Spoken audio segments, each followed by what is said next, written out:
Hello, good evening and welcome to another Webster report. Start with another apology for technical difficulties. That video it's a new setup that I'm trying out tonight, and we've both had a bit of technical issues coming into this, so nothing new, guys, nothing new.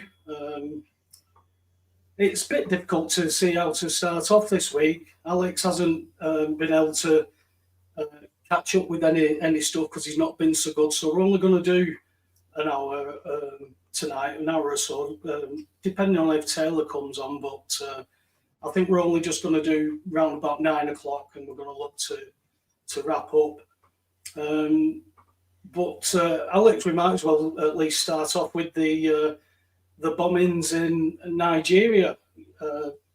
Mr. Trump decided that he was going to wish these Islamists a Merry Christmas by sending them to Allah, so he says. What do you think about this? Because we've got we've got that going on with the Christians. We've also got in Syria, we've got the Druze and the Christians who are being under attack. But we've just had a suicide bomber blow up a mosque. So now Muslims are blowing up Muslims, but the different factions. Is this just going insane now, pal? Well, Hollywood movies are interesting, aren't they? I mean, you remember Chemical Ali and Chemical Sally? Maybe Trump's been drinking the Kool-Aid, but you also remember the movie Four Lions, which was a Chris Morris movie. And of course, that radical guy who they played by this white guy who was more radical than the Muslims, he was talking about bombing the mosques. It just got comical. And it's almost like, how absurd can we make the storylines and just add a bit of extra spice to the pot? And I think it's a confusion strategy. I think if you just set fireworks off all over the place, think about it, right? This is the way I'm looking at it now. They know the hidden hand, that they have to reveal what their intentions are. So once people are clued up, they'll start to notice what's true being the opposite of what you get told. And once enough people get the pattern recognition to be able to see that, it's like a tennis player who can mix up the shots, volleys, drop shots, other stuff, right? A lob. There's all kinds of different techniques you can use to throw people off, to decoy them. I think probably they've realised they've been a bit predictable. Everybody knows now about false flags. Everybody knows, and people are slowing down CCTV footage. Unbelievable, these technical issues. Say again. You've froze on me, Alex. I don't know if it's my end or your end, that, mate. Right. I don't know what people can hear, but I can hear myself. Anybody in the chat room, can you tell us if we're still live or not?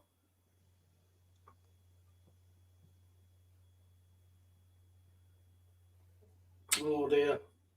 Right. Well, can you hear me? This isn't running too well at all. Are you back with us, Alex? Well, I think I am. You are now, mate. Do you want to try and start again? Because I haven't got a clue where you got up to. You just stopped like that. I don't know where I stopped, but I was on a roll as well. Again, mate. Right, hold on. Right, how's that? Yeah, are we all right? Hello? John, you can hear us both. I can't hear Alex at all. He's froze my end. Is Alex still moving? There's nothing coming through my end. Right, I thought I could. Yeah, I can. Oh, both of us can be heard. You can't hear me. Yeah, I can't remember what I got up to, but you can't hear me anywhere. How bizarre. Can you see my lips move? Oh, he's gone. Right, so I can't even remember what I was saying now. I was on a roll. I was talking about scrutinizing. It is a bit of a, oh man, I was on a cracking point. That's a gutter. I've lost my thread. Can't remember what I'm talking about. So I talked about Four Lions, and yeah, no, that's it. Decoying, drop shots, lobs, volleys, this kind of thing. So in the end, if you're dead predictable, then people like ourselves who are tuned in and they're slowing down. That was it I was saying. People start slowing down, they look at the CCTV footage, Charlie Kirk, people start to notice anomalies, people start to notice crisis actors. And basically, you're in a situation where, in the end, enough people start to recognize what's going on, they start talking to other people, they start doing podcasts. So I actually think that they start mixing it up and start creating almost like absurdity. They create that many voices, that many different accounts, almost lunacy narratives. So yeah, we've got someone's suicide bombing mosques now. Oh right, well that can't be Muslims, can it? Oh, it's a resistance movement. And I think they're just stirring the pot over and over again to throw people off track. That's the way I'm reading this. So I'm just coming on the chat now to see what people can see. Right. So can anybody else now just confirm? Because I think I'm still on the live and Paul's gone, but I might not even be live. Can anyone confirm that they can see me on the live? And I'll just keep monologuing if you can see me.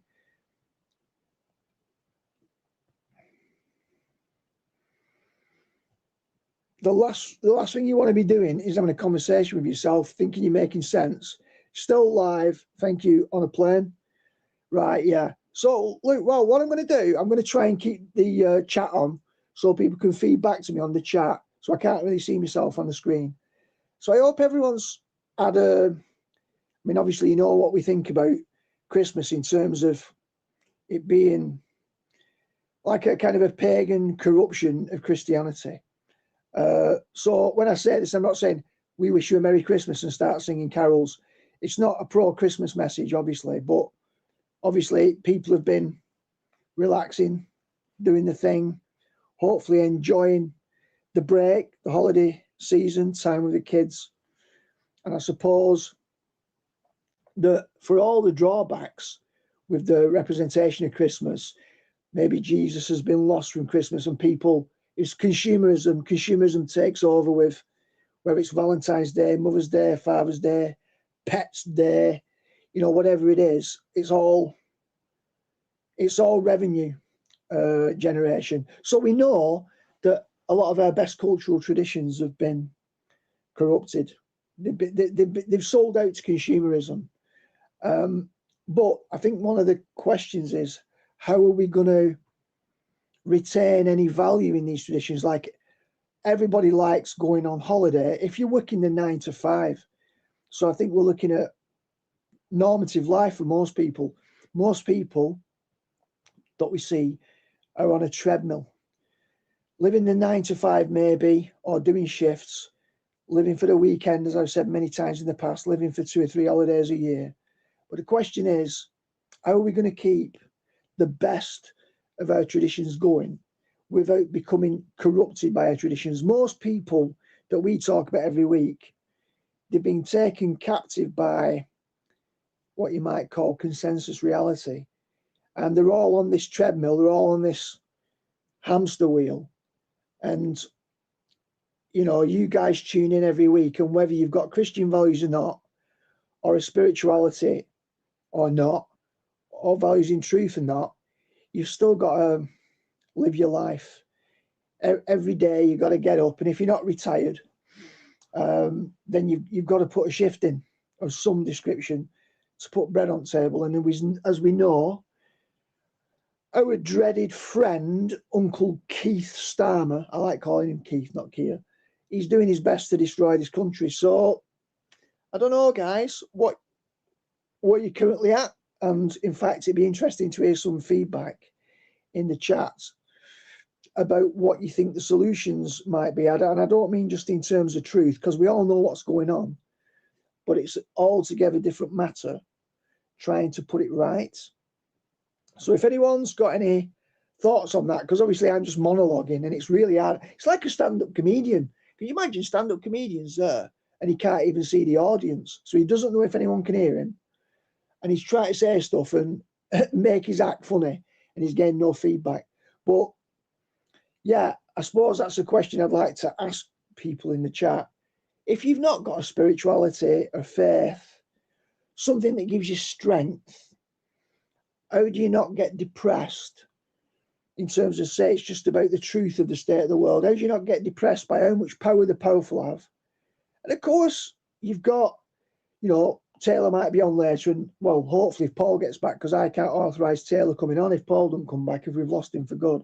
But if Taylor does come on, he'll give what we know is a message of hope. We can't vote our way out of this on a plane, you're not wrong. So we don't have power through the ballot box. Are we just going to have optimism and faith in our political leaders, whether that's Trump in America or whether it's the potential of reform in the UK? I'm not saying people are getting excited about reform, but perhaps at last they feel that there's a political party for all Farage's drawbacks, where at least it isn't all just mainstream. So that Zach Polanski's obviously he's just a nutter. They've even ditched their environmental policies. Ed Davey is again, Liberal Democrat leader. He's more extreme than Starmer. Both Polanski and Ed Davey make Starmer look a moderate, but we know he's turning the screw. So if we can't vote our way out, if we feel quite disempowered, if even the truth movement can't come together and shift stuff, we've got the Light Truth paper that gets released with some good journalism in it, but it doesn't bring about collective action like people coming together and saying, let's stop paying council tax. And we know what happened. Was it over in Burma? Can't remember now. Where they overthrew the government. And then in Bulgaria recently, in 2 days, they stopped working. They shut the whole country down. So we know that it is possible for the populace to make a government resign. But this country doesn't seem to be there yet. So I can't speak for anyone tuning in from the States. I know we've got a couple in. I know Russ is on the chat. But in this country, certainly, we're in a worse off position, because at least the States have had a change with Trump. It's changed that liberal agenda that we saw under Biden and co.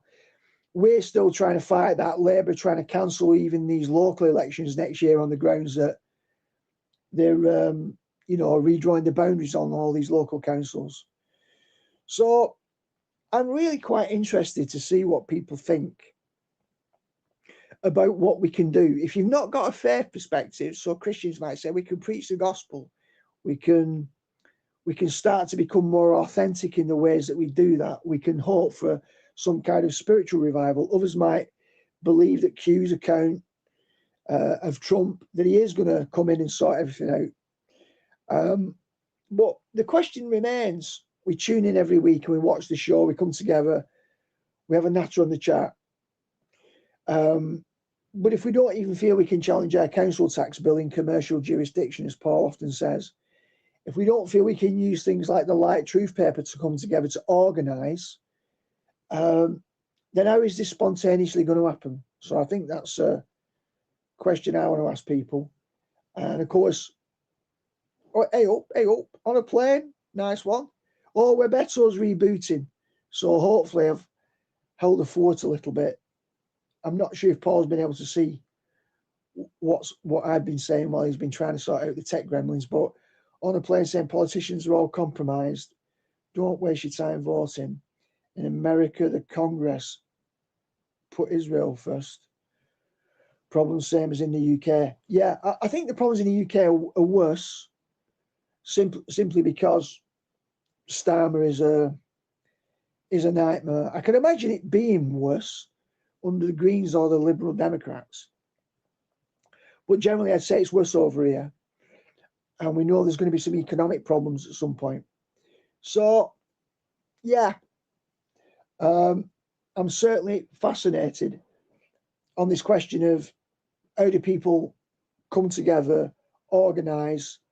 Some time ago, back at the end of 2020, I got a little bit involved with the Truth paper. I tried to bring about some change by suggesting that it could be used to create coordinated action so that people could come together and be instructed. Luke, we can all coordinate here and just cease paying council tax as a collective decision, because like most people as an individual, you'll get picked off. Like Paul says, in some cases a county court judge with a signature might try and take your house off you if you push them too much. So it is perilous to stand as an individual. Some people have been trying. We've heard some accounts over this last year of people coming on, like the beer guy, and he had some success with it. Don't seem to have had an update in recent months. I don't know if he's been on the show or not, and how that process has been going. But if we have the lone rangers doing it, it's better than nothing. We have had some court victories that Paul spoke. Oh, nothing wrong with streaming my PC. Right, so Paul's PC, right? Yeah, okay.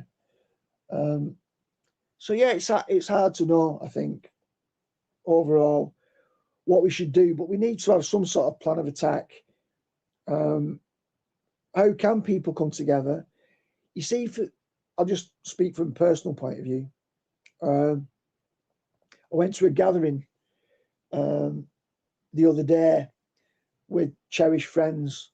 Some of them are embedded in the truth movement, so they're awake.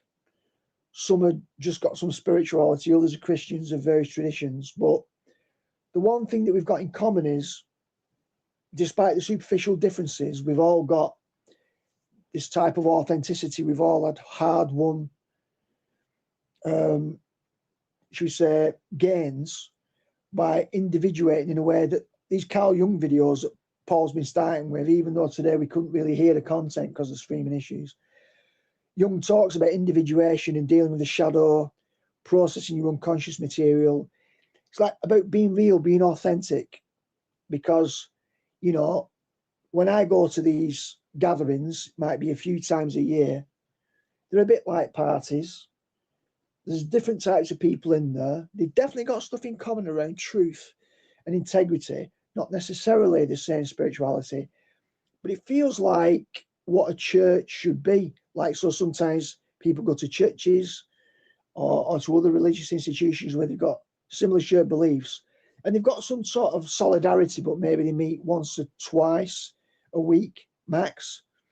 The rest of the time they go their own separate ways. How much solidarity is there in that? How much is it if you go to the church and sit alongside somebody else and then have a coffee with them afterwards? How real is that compared to people who live side by side or meet on a regular basis?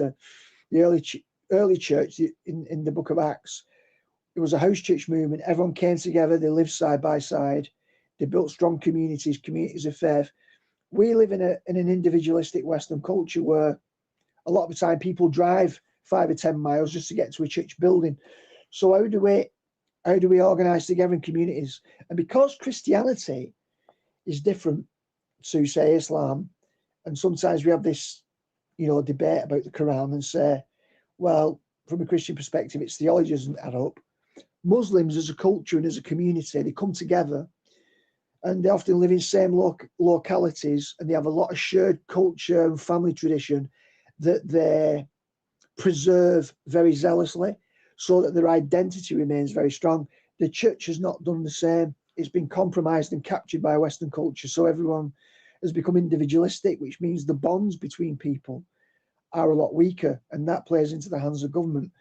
So for all the differences Christians, and traditionally this Christian country, might have with Islam, Christianity so much more out to these Western individualistic values. And so in a way, we can learn a lot from the way Muslim communities are set up, with supporting one another. Old people are looked after, not sent into care homes. There's lots of advantages to having that strong cultural identity. We seem to have lost it. People don't really know in the UK what it is to be British. I mean, okay, so we've had some flags being raised of late, which is better than nothing. But in America, it's always been hand on heart. God bless America, the American dream. So, Europe's in decay and decline. Britain doesn't know whether it's aligning with Europe. Keir Starmer's trying to take us back in line with Europe. The special relationship with America, whatever that was, seems to be compromised. America's backing off a little bit on this Putin question, leaving Europe to think, can we handle Putin? Do we double down? So we're living in quite difficult times. We're approaching 2026. So not been much going on in the chat, so I've been monologuing now for, I don't know, best part of 20 minutes. A little bit of feedback. So if anyone's got any thoughts on this now about what you think we can do, put them in chat, because I have no control over what's going on in the show, and I can't even see myself on the screen. I'm just looking at these comments coming through. So if anyone's got any ideas about you know, what you think we can do, how we can pull together spirituality, culture, maybe faith, even philosophical ideas, so that we can recover our identity, feel like we're being active, feel like we're making a difference, feel that we're being authentic.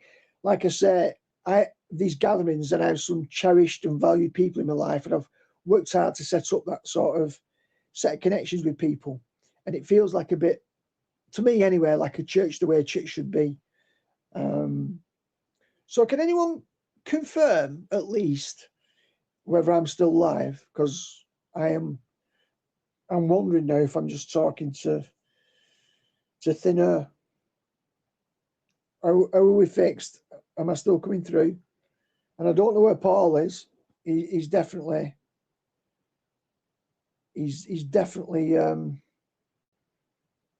gone somewhere. Oh, I'm live. Oh, I'm still live. Fantastic. This is, I'll tell you what, guys, this is a really novel experience. I don't know how many are watching. I can't see myself on screen. I'm just trying to waffle on, and I'm not getting any feedback, but I'm gonna keep talking, but I don't know what I'm gonna say. So yeah. Oh, hold on. Putin been right in NATO, Europe, and USA for 4 years, and they have depleted the stocks, weapons they had. Right. Okay. So I'm having to have a right, not writing, fighting NATO, Europe, and USA for 4 years. Yeah. So yeah. So I suppose what's been happening is it looks as if, you know, there was this proxy war going on, really, as is usually the case. Smoke and mirrors, you know.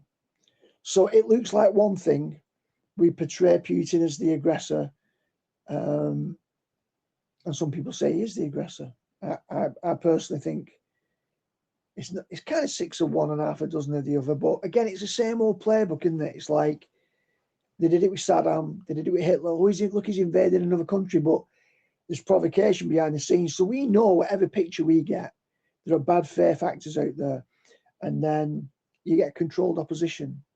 So very difficult to know. We're entering into a potentially very unstable 2026. We don't know what the economic climate's going to be like. We don't know how long this debt bubble can continue. So yeah, and I don't, to be honest with you, I very little now do any major research on what's going on in the state of the world.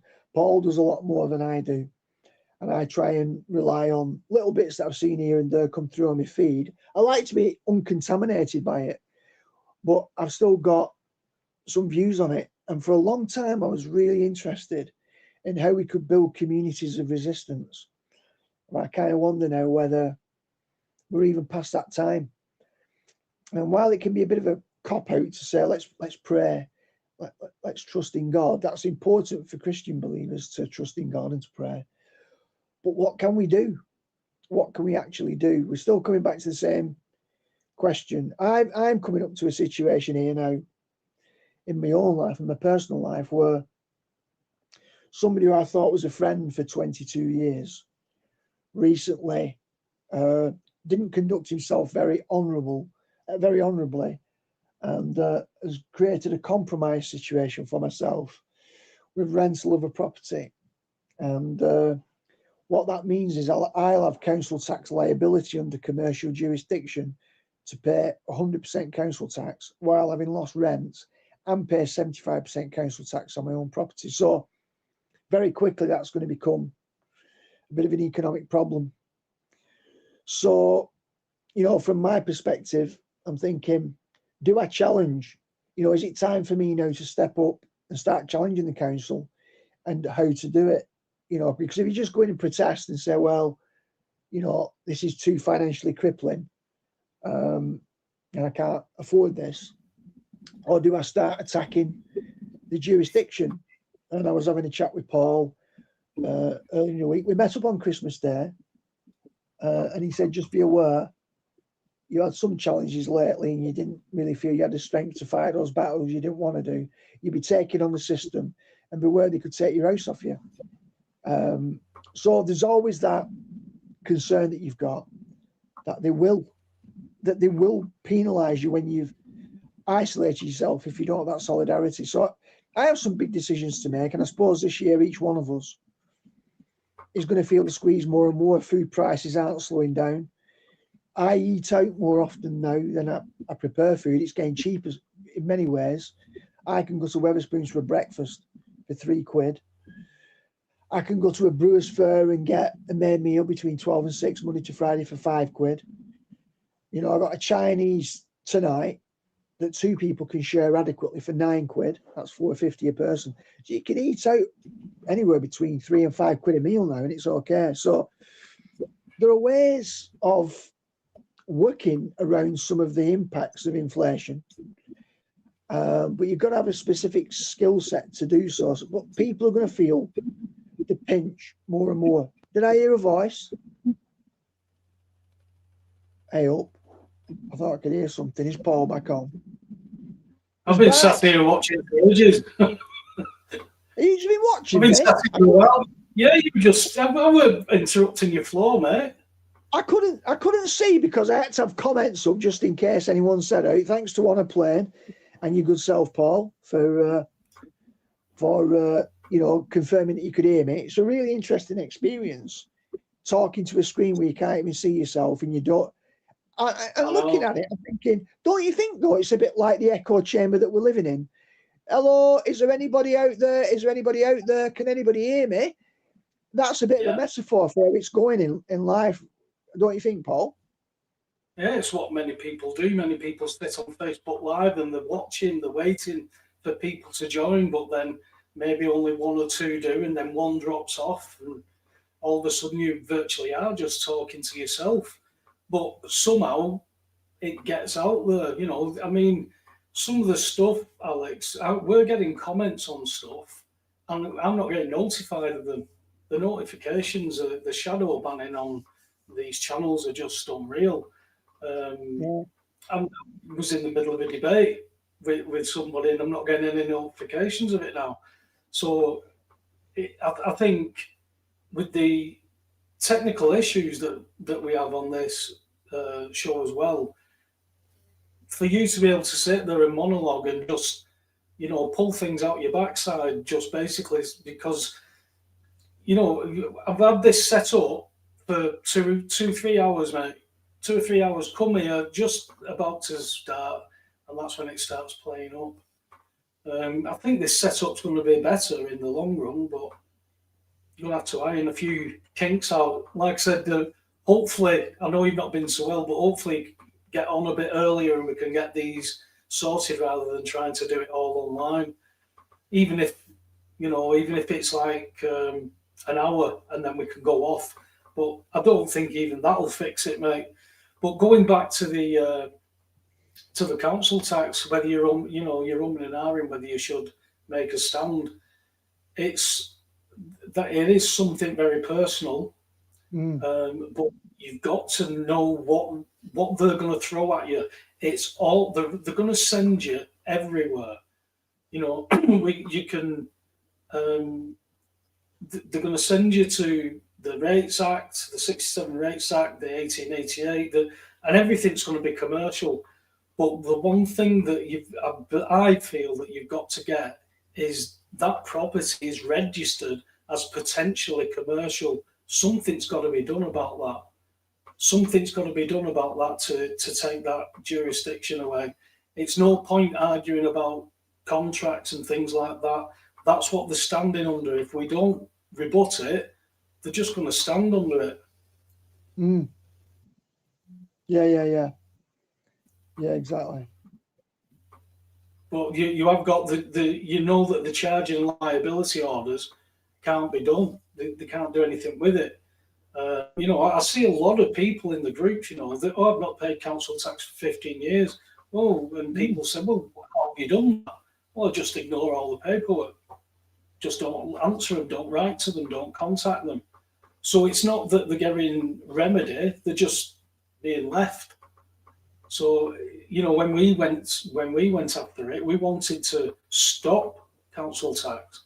We didn't want to not get away. You know, I don't use the term to get away without paying it, because you're not liable for it.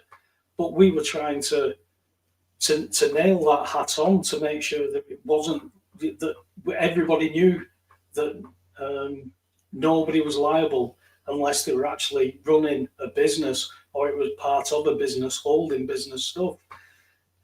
If we get that recognised, and I think that charge and liability order, to have a judge say that that has no standing, to know that these people have operated under that, I think that exposes that commercial jurisdiction.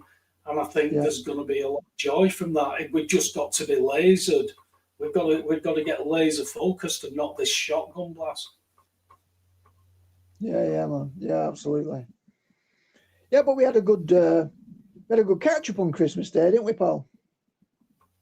It got quite deep, the conversations, mate. I mean, when we were talking about First Enoch and some of the scriptures that I've been studying again today, seeing where it says in the Word of God about in the graves, all the people that are in the graves will hear my voice, and all those who did good will come to eternal life. So it's again, did those hearts, the law's written on our hearts now. So those people who did the law but didn't know they were doing the law, which makes it a law unto themselves, but if they heard the truth, their hearts would hear it. And he preached to the dead as well. It's like there's a blanket thing here where God says, I want you all to be redeemed, and I'll do what I want. I'll have mercy on who I want, and I'll save who I want. So it's almost like you're being told about things that you can make decisions on, and your rewards are almost based on that. So if your rewards are following the narrow path to a T best you can, the ones who are ignorant, the ones that, you know, all they've got to do is call on the name. So I think it's too much to really just go into it in a few sentences, but you're looking at something far more colourful than just black and white. If you don't believe, you're gone. If you do, you're all right. There's a lot in between, and I think it takes a lot of studying it word by word, line by line, verse by verse, and it's, you know, that takes a lot of a concerted effort. But when you've got questions, and we speak to a lot of people who've just got questions, but they can't get answers in their churches because they're taught a belief. And there's so many people now realizing that just because everybody believes something doesn't necessarily make it true. And I think that's happening a lot with other religions as well. You know, I'm not so sure about the types of Buddhism and Sikhism and Hinduism, because they've got so much, you know, capacity, so much plausibility. But, you know, what actually changes your life in that? It you know, people would say it comes down to a belief. Well, I've never had that belief about anything, Alex. You know, the nearest came was mediumship, where I was definitely getting images and feeling and intuition messages from somewhere, and people were taking those messages, but it didn't give me the answers I was looking for. What's after this life? Who am I talking to? Am I talking to your nan or what? Who am I talking to? When you read the scriptures, you're seeing that any man or woman who dies, you know, man is born once and then dies, and goes to a place and stays there separate. We can't communicate. That's the scripture. That's what the scripture says. But then all the Gnosticism and all the esoterical stuff says that it's you can communicate. So when it comes down to the word, when I read the word and I went, yeah, this is the truth I've got to base it on because of all these other lies, then you're not talking to you now. Well, who am I talking to? Well, the souls, the spirits that have nowhere to go because they weren't in part of God's plan, which are the Nephilim spirits, the ones that are attached to bloodlines all the way through the ages, from our earliest. So my bloodline all the way back has had interaction with these spirits at some point, and they've, for whatever rituals or even just acquiescence, all those doors are left unlocked. It doesn't mean that demons just come in and take over. That's silliness. But what it does is your propensity to do things, not you knock on those doors, you open those doors, and what's behind that door. Because we are not taught anything of truth in spirituality.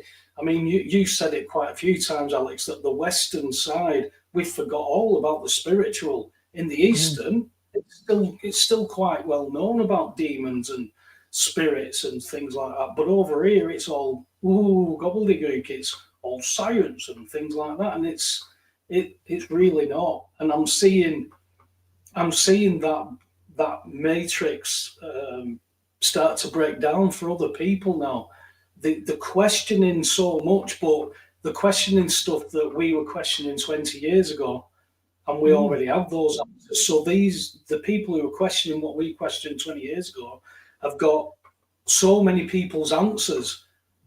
They've quickened, they've caught up very quickly, and now they're putting it all together. We just need to get people laser sighted. Yes, we've got a justice problem, we've got a banking problem, we've got a political problem, but the spiritual issue is never ever contemplated. I was with family this week, and the joke is that Lee. I can't remember how it was put, but it was, oh no, save that for when you're out on your missionary work. I'm like, what do you think I'm doing here? I don't need your missionary work. I don't need it. You don't need it, do you not? One day, I promise you, you're going to need it, because there's only one truth, and that is in that Bible. And people will say all the time that, oh no, you get to look up and now believe in it. I've never read that book before. I've never read it. I've studied all the other things, and I couldn't, life after death, I couldn't understand what it was. I didn't know how to get there. Nothing changed in my heart. When I started to read that and I felt that change, Alex, it was totally different. And when you're seeing that the scriptures go against every single religion that you can name, the word of God says, don't do that. Don't do what they do. That's not what I've asked you to do. And it goes all the way back, straight to the Old Testament. That's why Israel has got so much responsibility, because you were chosen. You saw. I did these things. I performed these things for you. You knew me, yet you decided to walk away from me. All of us, we're born into this world. We're groomed, Alex. We're told what we're told. And if we don't break out of that, or nothing happens to us, then we just go along on our merry way. As it says, bring up a child in the way, and he'll never deviate from that path. But we're brought up in the broad pathway. You can do what you want. Just don't hurt anybody. Well, we were born into that. So that is completely against what the Bible says. And I think you've just got to be honest with yourself and where you've got your information from. And I think we can only take it from that point, Alex. Well, one thing that struck me when you were speaking was this. It seems to me, if we go down the Christian path and we look at scripture, gospel in particular, I'll just take two examples that illustrate from John's gospel, that illustrate themes that are present in every gospel account. And in John's Gospel, chapter 3, Jesus meets Nicodemus, a ruler in the Sanhedrin. So he's a religious ruler on a council that had considerable power, and he was a man. And he came to Jesus by night because he was concerned that if any of the rest of the Sanhedrin knew that he'd come to see Jesus, there could be a problem. And the chapter after, he meets a woman by a well during the day who comes from Samaria, who's not a Jew. So you've got one guy who's the official, and he comes to Jesus by night. He's a religious ruler, he's an authority, he's part of the ruling council. But what rules at night? Darkness. So the authorized religious leader, who's actually quite favorable to Jesus, comes in secrecy because of fear, under cover of darkness. The guy who's supposed to be in the light within the authorized Jewish tradition, a ruler that everybody looked to in that Jewish tradition, came under influence of darkness. The woman who was the outsider because she was a woman and she was a Samaritan and she'd been married 5 times, and the man she was with now wasn't even her husband. And Jesus met her in compassion and said, yeah, make no mistake, salvation is from the Jews. Like, so from where Nicodemus is coming from, that's the correct official position. But from now on, the true worshippers will worship God in spirit and in truth, not geographically. So in a way, the woman who was so-called in the outer darkness because she was a woman, because she was a Samaritan, because she was a sinner who'd been married 5 times, Jesus met her with grace, told her everything about her life so that it made a massive impact on her. So we could say Jesus had an authentic encounter with this woman and reframed the truth in the face of a lot of these Jewish traditions, which were the official ones, but where Nicodemus had to come by night. But he had an authentic encounter with Nicodemus as well, because Nicodemus, for all the fact that he came at night and there were some questions about this Sanhedrin thing, he came asking authentic questions and he didn't really understand. So that's why Jesus said, are you a ruler in Israel and you don't understand this concept about being born again? You've got all these. Yeah. So you're this elevated person who's supposed to know all these truths in this tradition from God's appointed people, and yet you don't understand simple concepts. So it's like he's turning everything upside down, but he's giving every person a chance now. In the synoptics, as an encounter Jesus has with a rich young ruler, and the rich young ruler he's saying, what else have I got to do? What else? He knew there was something missing. What else have I got to do in order to feel like I've got a straight balance sheet with God? And Jesus gives him the general answer that would work for most Jews, that align with, the Lord your God is one God. So keep the commandments, keep allegiance to God. But then the rich young ruler comes back. He says, no, all these things I have done since my youth. So this rich young ruler is not satisfied with what was considered to be the prescription for knowing God, keeping the commandments. And he pushes through. He goes, no, I've done all these things. But then Jesus nails him in an authentic encounter. He says, well, all right, if you want to be perfect, sell everything that you've got, give it to the poor, and then come follow me. So Jesus is saying, how bad do you want it? And he said, no, the generic speak. I know these truths. I believe in them, and they've still not satisfied me. I know there's more that's needed. Come on, tell me what it is. You're Jesus. And he goes, well, if you insist, if you really want to go to the next level and not just follow the generic prescription, then sell everything, give it to the poor, chuck it all away, give up your life as you've known it, follow me. And he was sad and walked away. And yet, if he'd have left it there and not asked, it would have been enough. Yeah, I followed the commandments. Right, fair enough. Thanks, Jesus. He could have just left it there. I'm fine. But he knew there was something missing. But when he asked that question, the further question based on what he knew was missing, he didn't like the answer he got back. But in every case, Jesus Christ, whoever encountered him, if they were genuine with the questioning, had an authentic experience, a unique experience. And for me, that's where the tire hits the road. In any other religion, you're meeting a guru, you're meeting a teacher, you're meeting somebody who'll bring a doctrine or a teaching or an idea or a concept. Concepts don't change anything. Living encounters do. Authentic living encounters. You know, so when I meet with people who are close to me, they might not all be Christians. Some of them are, some of them are not. Some in the Orthodox tradition, some in the more evangelical tradition, some who've just got a spirituality, some who are just truthers. But the blend feels more like church than a lot of churches when people go to church. There's something missing from churches that have got the right confession, but they haven't got the right fellowship. But then there are those who only go for the social side and the theology is completely off. The truth's somewhere in the middle. But it's the authentic truth. And everyone in the Gospels who met Jesus had an authentic encounter. Even the demons got honesty and correct treatment. Right? Yeah, I'm going to expel you. You're going. You're unholy. You can't be here. So he encountered everybody in complete authenticity. Spiritual beings, the lowly, the lofty, all of them. And I don't think there's any other authority or figure anywhere in spirituality where you've got that. No. And again, everything that you just said in scripture there, that stands alone. No other doctrines will say anything about things like that.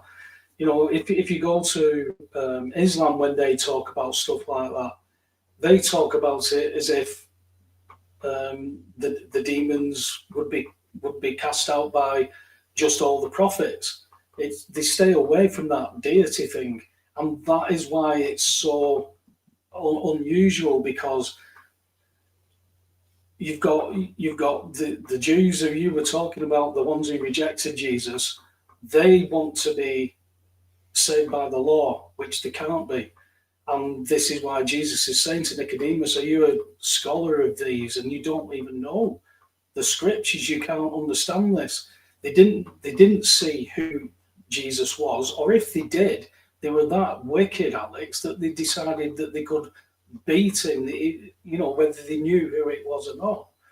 So I think when we're looking at all the religions, the scriptures on their own, they just stand out as, you know, we've got one religion that says kill your enemies. We've got the scriptures that say love your enemies. You know, don't shag kids. Shag kids. What we're doing here? It's again, we've got to start removing common sense from just letting what the words in the text say, because every book, every Bible, the ones that have been changed, the ones that have had whole verses taken out, when you read them, they read differently. And you can understand it. I know I sent you a couple of verses with the NIV.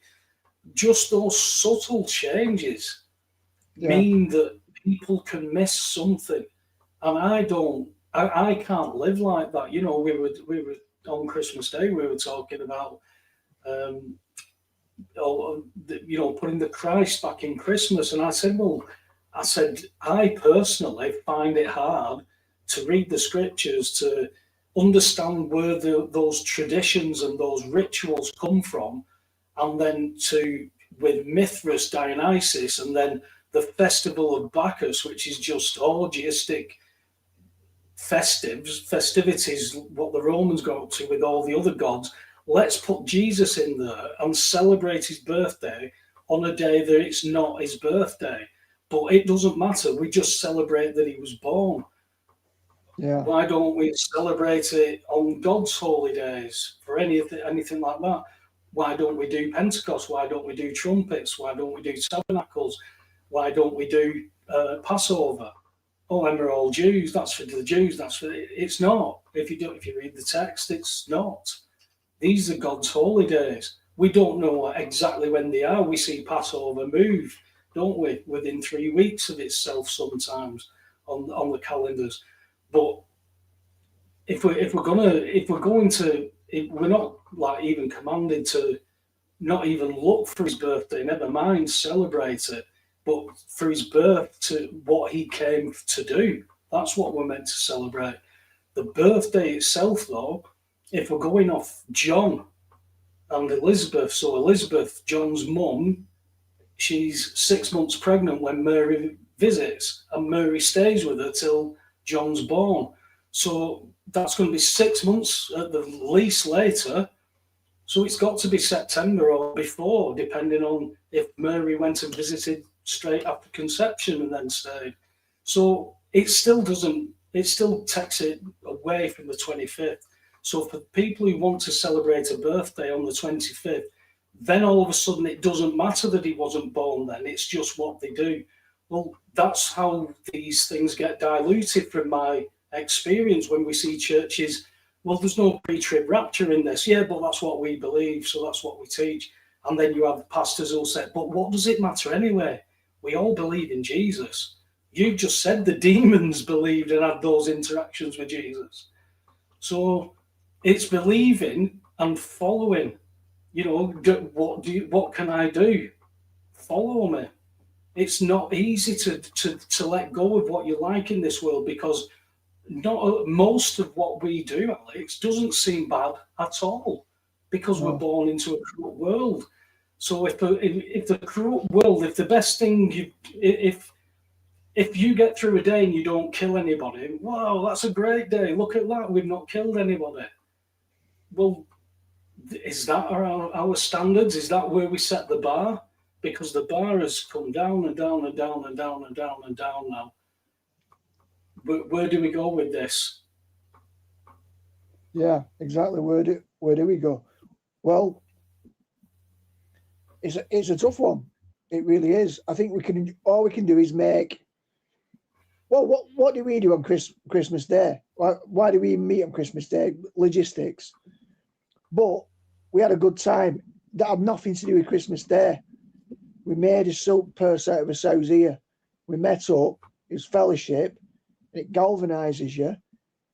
And it was nothing to do with some radical plan to celebrate a day. But on that day, we made the best of it. We connected up and we went deep. And you can do that anytime. You can go deep with anyone anytime by choice. You can meet up with anyone anytime and get real by choice and say, what's this life about? What are we here for? And if you just leave it to some external authority, don't be surprised when they go, this lazy geese here ain't bothered. These lot, they don't give a monkeys. They're rich pickings. We'll just steer this ship how we want to, because we're not showing up. Jesus Christ was present with whoever he met. And therefore, he was a role model of what it is to show up in this life you've been given, all present and accounted for, all real, living life like you mean it. And when people turn up and live life like they mean it and meet other people, every time, like recently with the episode with me, a friend so-called in 22 years, at the end of the day, he proved himself inauthentic. He proved that all along he'd had a one-way street view of what he could get from it. And in the end, that thing breaks down. He'll lose out. I'll lose out short term, but I'll be okay because I'm building on authentic foundations. He's been inauthentic, so he has to flee somewhere else to try and get his needs supplied until that dries up, because he's conducting himself in the same way again, and he'll alienate people by being inauthentic and utilizing them and playing a game, pulling the wool over someone's eyes.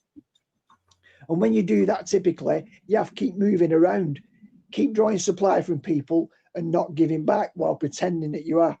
If you're authentic, you've laid the right foundations. And Jesus said, I'm the way, the truth, and the life, covering all the bases. No one comes to the Father, or call it ultimate truth of the Father, the Creator, but by me, but by this route, but via this authentic presence. You can try and duck and weave as much as you want and try and play the game, try and make it work. I'm all right, Jack. But at the end of the day, you're going to run out of options, and then death will hit you, and that'll be that. And shrouds don't have pockets, so what you're taking with you? What shall it profit a man if he gain the whole world but lose his own soul? That's exactly what Jesus said. And then, do you know what though, Alex? It's that veil that's still over so many people's eyes. But yeah. God says, everybody, everyone will hear my voice. It's what you're going to do when you hear that voice. Are you going to panic? Are you going to run? Are you going to try and save your own life? Are you going to love the world more than loving of God? Because when I heard Jesus, and I mean heard Jesus, that changed my life. Never heard that since. Never heard it like that since. But Yeah. when I heard that really shook me enough to think about it all day, thinking that was really strange. But that made me want to then read the Bible, and then that was it. Then all I could see was the reason as to why we're in so much of a mess. That was it for me. Yeah. Uni Blacksister, our US Q-Ologist correspondent, are you with us? I am with you. I am here. Welcome to the show. What have you got for us, Taylor? Because we're not going to do till 10 o'clock tonight because Alex is feeling a little bit ropey. He's not been so good the last couple of days, so we're not going to do tonight. So what have you got for it? I mean, we didn't really get into much of our topics because of technical issues on my end anyway, Taylor. So try and bring us something to, tie it up. Because like we said at the start of the show, we've had President Trump bombing Nigeria, saying those pesky Islamists who've been kidnapping Christians and killing Christians, that he's not going to tolerate it anymore. But we've also had Muslims blowing up Muslims in Syria as well. So everything's going a little bit weird. So I thought that'd be a perfect opportunity for you to bring Q in as well, mate. Well, actually, you said, okay, well, first of all, let me ask you, about how long do you think we'll be going for tonight? Why?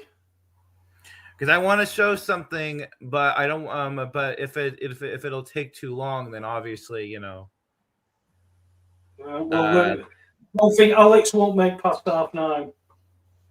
9:30. Okay, so that's like a half hour. Okay, that's fine. That's more than enough time.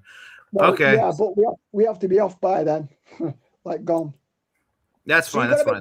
You got to make 20 minutes, Taylor. Okay, so I'm instead of going over an article today, I just want to show a video. It's a 13-minute long video. So I just want to show this just because because I feel like that it's a good call for everybody. It talks about the Epstein stuff, but that's not really the point of the video itself. So fuck. It talks about what? Give us some context, mate. Oh, this is an open letter to, as the title of the video calls, it's a title to it is an open letter to libtards and black pillars alike. Mainly the libtards, though, because oh man, just the amount of nonsense that you see, just not just on social media, but even IRL is just ridiculous. And so I just want to show this just because this is pretty much my thoughts summed up on the current situation in a nutshell. Not one for one, but more or less. So let me just go ahead and just play this. If you can't hear it, let me know, or if it's too loud. No. Can you play? There we go. Hi, Mike King, realnewsandhistory.com.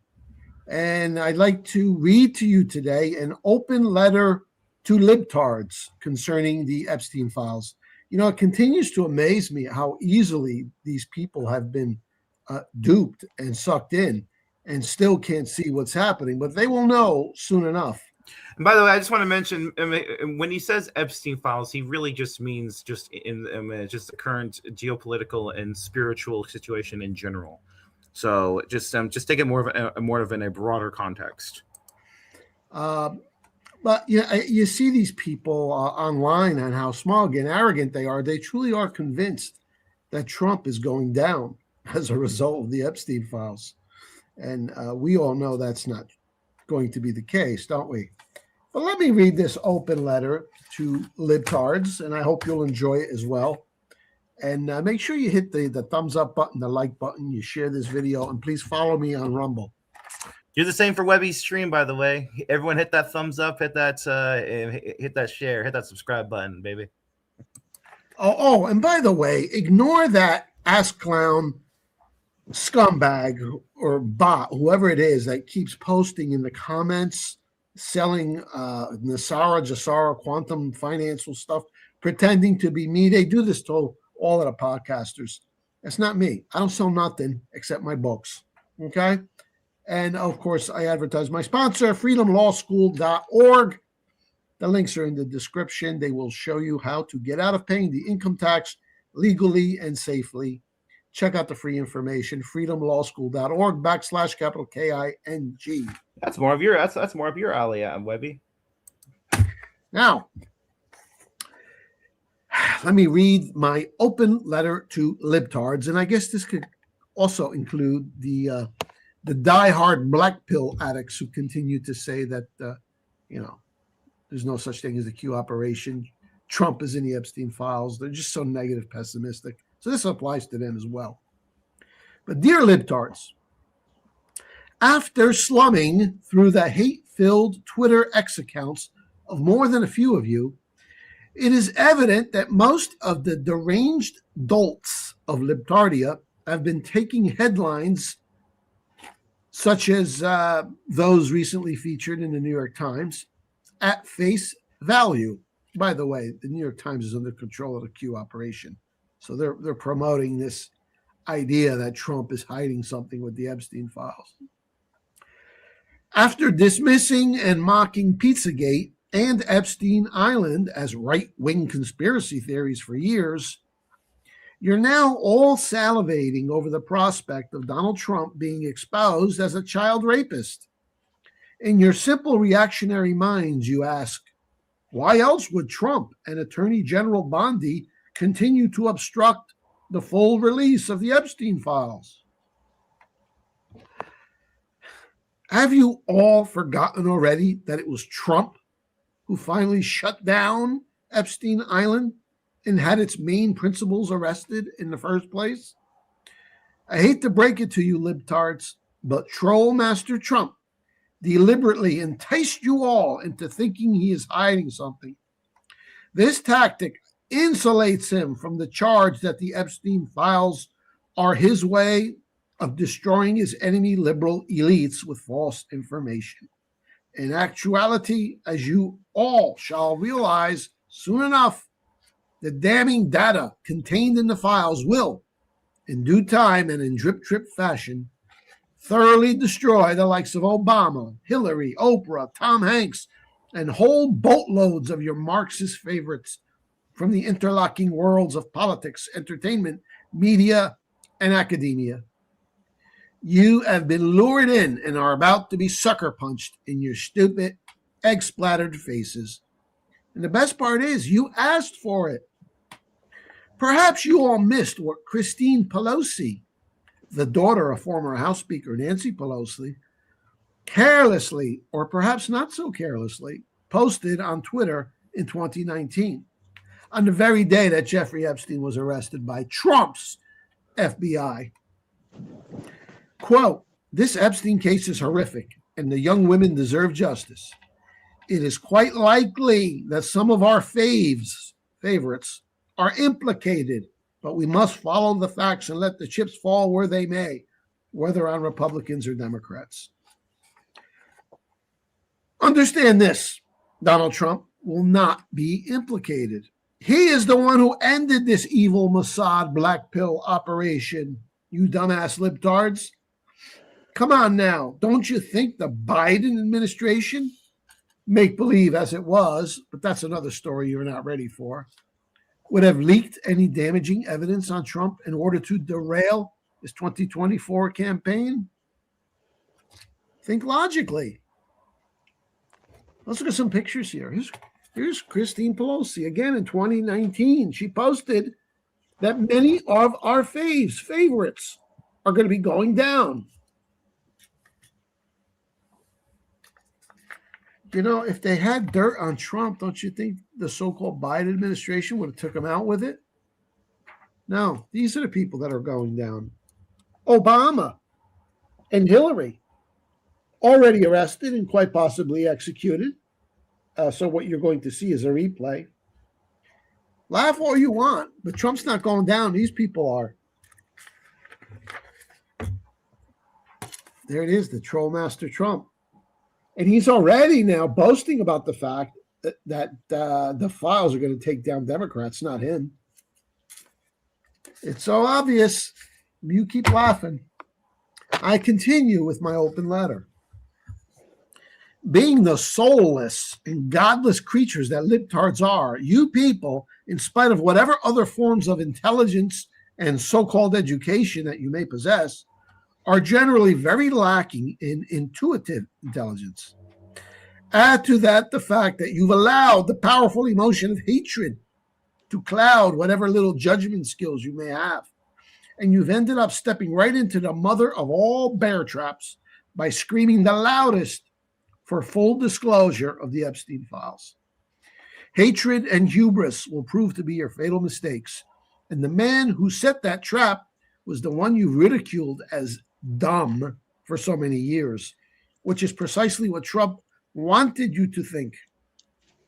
What will you say when he is exonerated by the very files which Democrats demanded be released?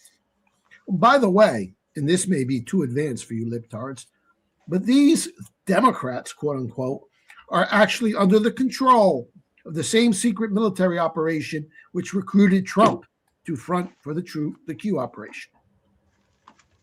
I know. Q-tard. So predictable. Keep thinking that way. Recall when you smug know-nothings were all so convinced time and time again that Trump was going down. Here's the partial list. The Mueller investigation. Stormy Daniels, impeachment number 1. Impeachment number 2. The raid on Michael Cohen's office. The raid on Trump's residence at Mar-a-Lago. The raid on Rudy Giuliani's office. The raid on Roger Stone. The Trump mugshot. Civil case number 1, civil case number 2, civil case number 3, civil case number 4, criminal case number 1, criminal case number 2. And yet, not only is Commander Trump still standing, but he and the Q operation behind them grow stronger and bolder with each passing week. Do you not see that the man is untouchable, as if protected by some higher, undefined force? Already he is transitioning from the bait to the switch by openly posting on Christmas Day about the demon rats who are about to be publicly exposed as, quote, friends of Epstein. Don't you libtards and also you black pill addicts get it yet? Like the kicker Charlie Brown about to be flipped on his ass by Lucy pulling the football away. You're all about to fall on your ass again. Only this time there will be no getting back up, as nothing can stop what's coming, because crimes against children unite all humanity. You might all want to get a copy of the secret plan to save humanity. It's linked below in the description. You're going to need it. Trust the plan, libtard, and that goes for you black pill addicts too. Yours truly, Mike King. Now let's look at some more pictures here. The New York Daily News headline, Trump's worst nightmare, presidency under threat, as special counsel Robert Mueller takes over probe of campaign ties to Russia. Remember that? And all the libtards thought that Trump was going down. Little did they know, Rob Mueller is an ex-Marine. He worked for Trump. It wasn't what the investigation was all about. It was about introducing evidence into the legal system to take down other people, like Tony Podesta, who went down as a result of the Mueller investigation. Then there was the impeachment, the first impeachment. Trump impeached. They thought they were going to get him. They were going to get him convicted in the Senate. Didn't hurt him. Trump impeached again. And with all of these attempts on Trump, it was always the same pattern with these libtards. They were just so smug and arrogant and sure that he was going down. Oh, look at this. Remember the raid on Mar-a-Lago? Hate to tell you, libtards, that was fake. That was staged by the White Hats. That was just another technique used to inject evidence into a legal system in a legal way so that it could be used to take down deep staters in military tribunals. Oh, remember the fake mugshot? That's fake. That's AI. You could tell that's AI just by looking at it. That was all staged. That was all a show. It was really amusing to watch you people get fooled time and time and time and time again, thinking that Trump was going to be taken out. Oh, let's backtrack a little bit. Remember this one? Stormy Daniels, Mike Avenatti, right? Remember the allegations, the so-called porn star, and Trump paid her hush money. You all thought Trump was going down. These are military operatives. Stormy Daniels, the Storm. What is the nickname of the Q operation? The Storm. Get it? All of these people work for the military operation. Trump was never in any danger. Oh, remember this smug, arrogant bitch every night on MSNBC? I fucking hate that bitch so much. Sorry, pardon my language. I hate that lady so much. Right? Oh, he's gloating. Did this for years. We got him this time. We got him this time. We got him. We got him. He's going down. So smug. So happy. So stupid. It's just amazing. These people, you people, still don't realize that Trump is untouchable. I think you realize it by now, or you will soon enough. Trump is already posting that I'm clean, and you're going to see all the Democrats going down. So you libtards and you black pill addicts too, this is what you remind me of. You ever watch the old Peanuts cartoon? Lucy always tricking Charlie Brown. Say, I'm going to come kick the football. I promise I won't pull it away this time. And time and time and time again, Charlie Brown falls for it and then falls on his ass. And that's what Trump has been doing to you libtards. He's been playing you. If you still want to be stubborn about it and think I'm talking nonsense, just wait and see what unfolds. I assure you, Trump is not going down because of Epstein's Island. He's the one who put that Mossad operation out of business. Okay? So that's all I got for today. Once again, please make sure you follow me on Rumble, share these videos, comment below, and have a look at everything that's in the description. If you haven't yet read it, you need to get a copy of The Secret Plan to Save Humanity. It's at my Amazon page, which is Mike S. King. You can also get it in PDF version as part of the PDF package at my website, realnewsandhistory.com. Okay, thank you. Okay, that's enough. Okay. So, what did you guys think of that? I think it's very decent. Oh yeah. I wanted to show that just because, like, not only is it what's on my mind, but it also I can also tie it to not just Epstein, like I mentioned at the beginning, but pretty much everything else, like whether it be when it comes to Israel, the migrant invasion, the crime, etc. And you can apply this to people like, and you can apply this worldwide as well. You know, like when Trump sits there with people like Keir Starmer, in quotes. I'm not. Who knows if that's him? I'm not going to speculate on that. What's her face? That's head of the EU, etc., etc. It's like you have all these different things, and people just get tripped up on the with every scene of the movie again and again and again, instead of stepping back and looking at how this applies to the bigger picture.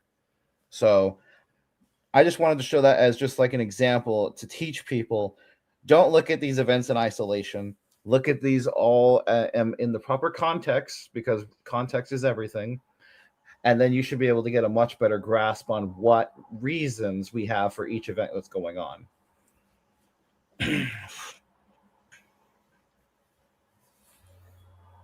Yeah, Charlie Brown, I remember it well. And he's being suckered every time to kick the ball, and she always took it away. That was it classic. Lucy? That was classic. Yeah, it was really.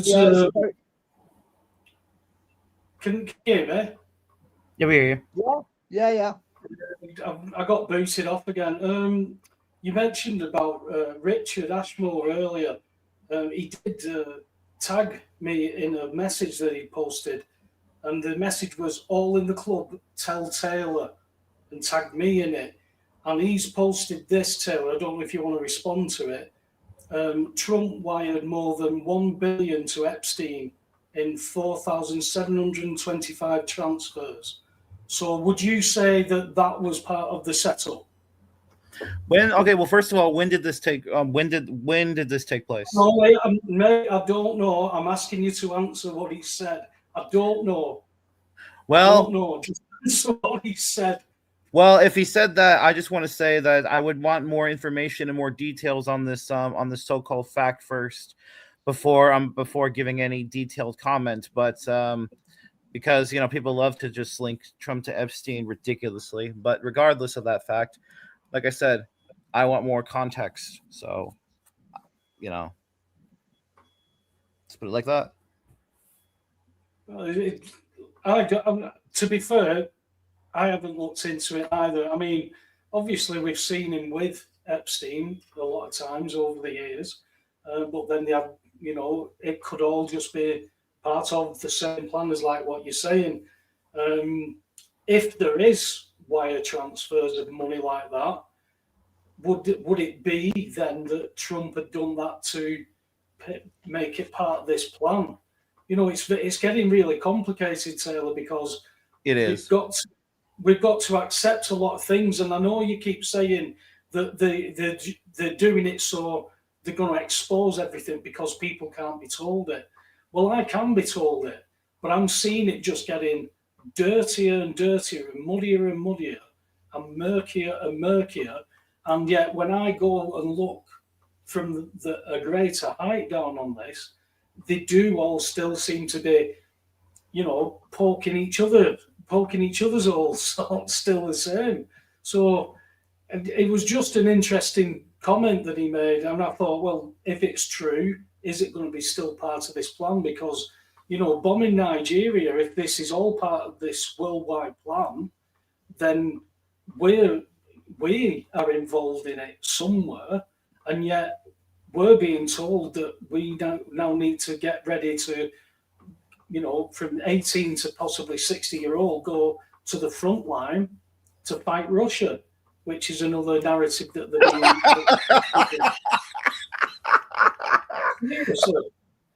That is hilarious.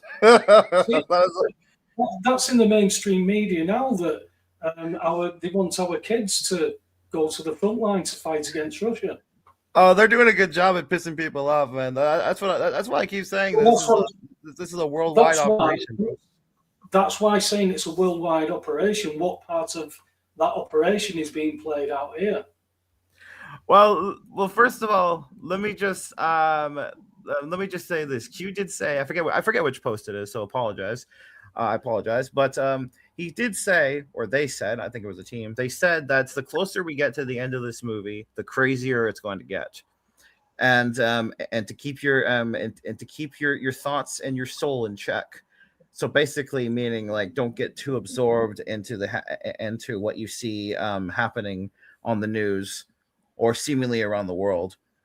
By the way, I just want to mention with that Nigeria thing. Yeah, we were also told that that Trump bombed Syria, but look what happened with that one. So I always hesitate whenever I hear that, oh, Trump bombed this person or bombed this country or whatever. I always hesitate to believe that. But regardless, Trump did say that they got rid of ISIS, but then ISIS has bombed something in Syria. So Trump attacked them, but they're the Syrian government. So ISIS killed somebody who's one of the Syrian government leaders. Trump kills ISIS, and then these same ISIS people who are in the government in Syria go and bomb a church of Christians, and then another Muslim faction go to a mosque and bomb other Muslims. What's going on with what part of all that? Is that just fallout from it, Taylor? Well, first of all, I also hesitate to believe any news that comes out of Syria because of the fact that it's like, well, number one, I obviously don't live there, and number two, we've heard so much BS about that country over the years that I just honestly put it on the back burner and just say that I don't really believe anything that I hear coming out when it comes to regard to that country, because how can we verify at this point? We know there's so much BS, so I'm not going to sit here and judge. At the end of the day, Well, though, I did have a lot of information from independent journalists, boots on the ground in Syria over the last 10 years. And the factions that are being there now are fighting, seemingly they're fighting each other. And we don't know who's backing them. You know, is it Iran? Is it America? Is it Israel? Because they're all blowing each other up as well, Taylor. So, you know, this is we need more than popcorn and hot dogs now, mate. Anyway, we're going to have to wrap it up there, Taylor. yeah, that's fine. You know, I can see that Alex is like slumping further and further down as we go on. So the reason for that, I can't see out. There's a gremlin on my screen, right, and it's gone to a different page saying create your account, continue with Google, log into StreamYard. I thought that had cut the connection. I can't see anything apart from this screen. I'm surprised you can hear me, so I can't even see where the camera's pointing. I am busted though, but it's just under your chin, mate. It's just under your chin. What about now? I'll have to wait for the live stream to catch up because you've gone off my camera, off my screen on StreamYard. Your screen is just black. You're live You're live on the stream though. Oh, you're right. Live on, the stream, on YouTube. On YouTube, you're on. I can't see. I can't see a thing. I can hear you and I can speak, but I can't see a thing. So, yeah. So yeah. Well, go on, Paul. You were saying. I'm just going to say then, Taylor. I know you've not been able to tell us too much tonight, but from that, what Mike has just been talking about there, how can you join them up? I know you're going to say that you know about the media stuff coming out of Syria, but we've got to take all this information. We keep saying it every week. We can't just say, no, I'm not interested in that information. Well, yeah. We've got to take, and we've got to then see if it doesn't fit anywhere, we just put it to one side, but we certainly don't discard it. So if you can wrap things up for us there, Taylor. Okay. Well, first of all, please go onto that Rumble page. It's a really good Rumble page. There's plenty of really good videos on there to take a look at. And in fact, I do have an idea that I would actually like to discuss with you. We don't have time right now, but I'd like to do it off air or over the week on Facebook or something in our group chat. But yeah, it's a really good page. There's others like it as well. So I don't get all my stuff from one source, of course. But there's also plenty of books and PDFs, just like he said. I actually have bought all his PDFs and I've read most of them, not all of them. But they're $20 for the whole PDF package. It's really good. I've done a lot of audiobooks of them on my Rumble channel. If you could support me as well on my Rumble channel, that would be great. And my email is chimpyskippy@gmail.com. chimpyskippy@gmail.com. And my Rumble page is the Raconteurs Report, because I kind of combine Raconteurs News' names and Webby Show's names, because I look up to you two, Jason and Webby, because you two kind of got me started on this whole thing. So with that, don't really have much else to say. Just please support Webby, please support me if possible, and please support my king. He does some good ass work, man. I've been following him for several years now. He does some good ass work. So that's all I can say. Nice one, brother. Well, give us a ping through the week, Taylor, and I'll have a chat with you. All right, sounds good. And hope you get better, Alex. Yeah, cheers, Taylor. Have a good one. See you in the new year. Yep, you too. God bless. Oh, and also Merry Christmas, Happy New Year, guys. God bless, brother. Yeah, God bless, guys. Speak Bye, soon. Taylor. Well, you are froze on YouTube, Alex. You've just got a picture of you. You look a little bit constipated on it. That's the way I feel. But I can be heard. I'm heard, though, yeah? You can be heard. You can be heard. Weird. You look like a Bizarre. Well, let's. I'm going to sum up then by saying, in that theme, Yes, I am Alex. I'm still authentic.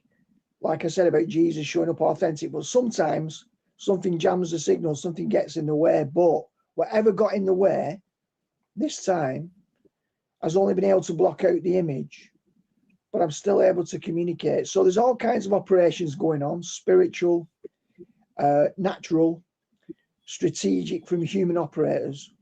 And they can try and sabotage us. Sometimes it feels out of our control with these tech gremlins. Who are we going to trust in? What sources are we going to trust in? Whether they're human sources, are we going to trust in God? And what the hell does that mean to trust in God? It's easy to trip that off the tongue, but where is your authentic life force, your conviction, your zeal? That's one thing. You need it. Where are you going to invest it? Because for all the effort we expend, there are things out of our control. All we can do is use our voice. People can manipulate how we appear, deep fakes and everything.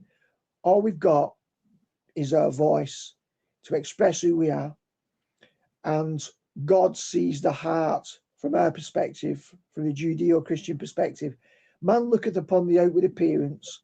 Man playeth with smoke and mirrors, sleights of hands and decoys and deceptions and distractions. And there's only one source where you can be grounded and rely on truth. You play your part, you be authentic, and at some point you have to acknowledge that's all I can do. And as we come into 2026, for all the attempts at sabotage, for all the ways that the powers that be try and jam a stick in the spokes, we've got to trust a power higher than ourselves, greater than ourselves, like Alcoholics Anonymous says. So that'd be my point. Whether you're Christian or not, do you have a faith in a God? Do you have a faith in a true God, the only God, who might want to be in a communicative relationship with yourself? And if not, what do you believe in? And what you're going to take with you into 2026?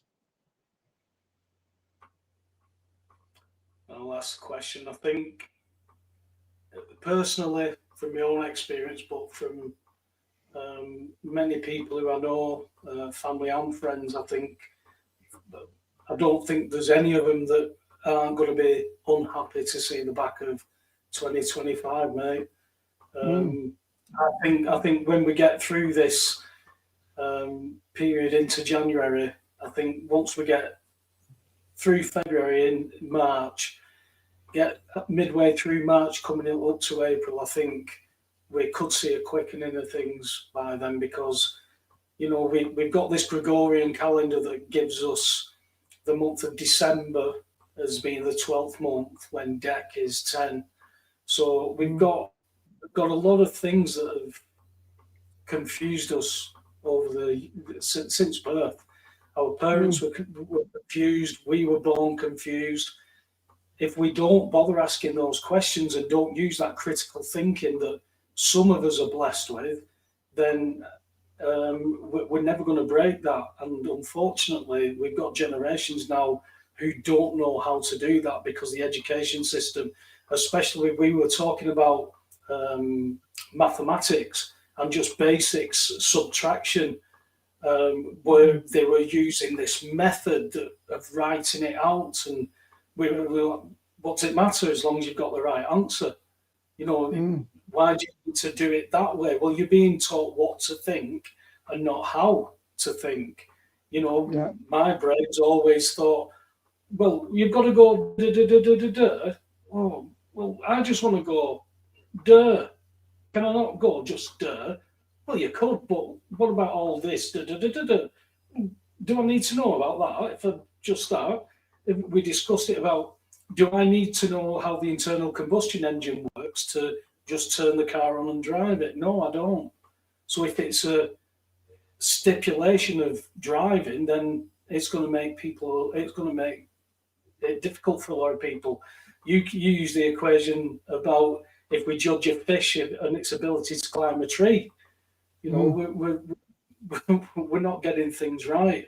And I think all the subtleties that have been changed throughout the religions, the people aren't told what they are missing.